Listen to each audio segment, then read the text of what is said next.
Hello, friends. Pete Little here with good news from St. George's Church for Friday, November the 17th, 2023. Hope this finds you well. We've had some marvelous weather recently, but you can see Georgia Bunston's pictures on the wall behind me, and they're winter scenes, and winter is coming. So, I found the gospel reading for today from Matthew to be quite challenging, and I believe wars have been fought over what it really means. So far be it from me to pretend I'm a biblical scholar, but I will tell you this: it's challenging. So today's gospel is from Matthew chapter 16, verses 13 to 20. Listen for the last sentence. Anyway, here's the Gospel according to Matthew, entitled Peter's Confession of Christ. When Jesus came to the region of Caesarea Philippi, he asked his disciples, "Who do the people say the Son of Man is?"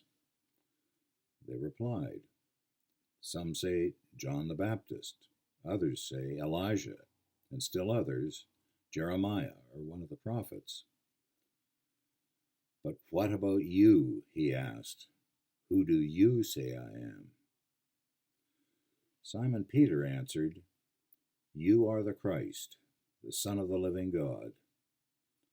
Jesus replied, "Blessed are you, Simon, son of Jonah, for this was not revealed to you by man, but by my Father in heaven. And I tell you that you are Peter, and on this rock I will build my church, and the gates of heaven will not overcome it. I will give you the keys of the kingdom of heaven. Whatever you bind on earth will be bound in heaven, and whatever you loose on earth will be loosed in heaven." Then he warned his disciples, "Do not tell anyone." Then he warned his disciples, "Do not tell anyone that he was the Christ." This is the gospel according to Matthew. And as I've said, challenging words, and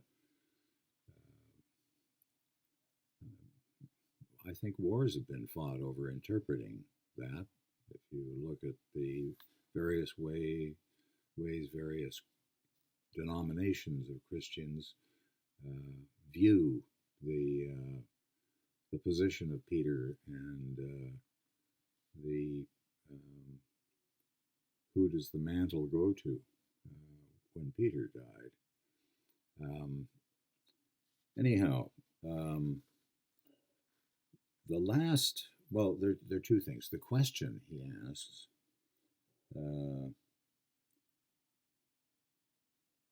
"But what about you? Who do you say I am?" And I think that's a general question to all of the disciples who were present, but it was Peter who answered in particular that he was the Christ. And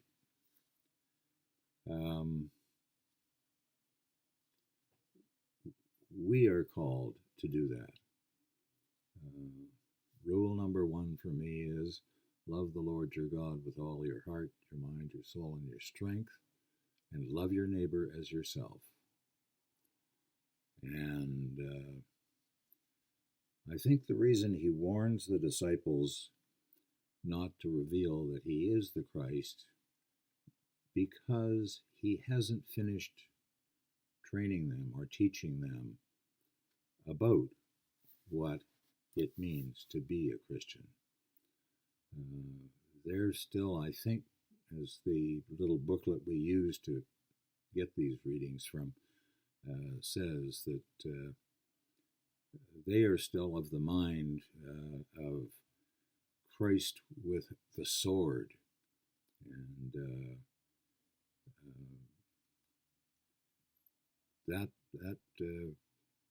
that calls for lots of debate. Um, to yeah, you can tell I'm confused, but I believe this reading deserves a lot more in depth. I've dug around on the internet, and there's some challenging and conflicting opinions to be found. So, hope this finds you well. I do have a meditation that I'm going to be using today, and a prayer. And the meditation for the day is, "Well done, thou good and faithful servant. Enter into the joy of thy Lord." These words are for many ordinary people whom the world may pass by unrecognizing. Not to the world famed, the proud, the wealthy are these words spoken, but to the quiet followers who serve God unobtrusively yet faithfully, who bear their crosses bravely and put a smiling face to the world. Enter into the joy of thy Lord. Pass into that fuller spiritual life, which is a life of joy and peace. And the prayer for the day: I pray that I may not desire the world's applause. I pray that I may not seek rewards for doing what I believe is right. Amen. Again, we hope this finds you well, and we'll see you again in a few weeks' time, I guess. God bless you all. Thank you for your prayers.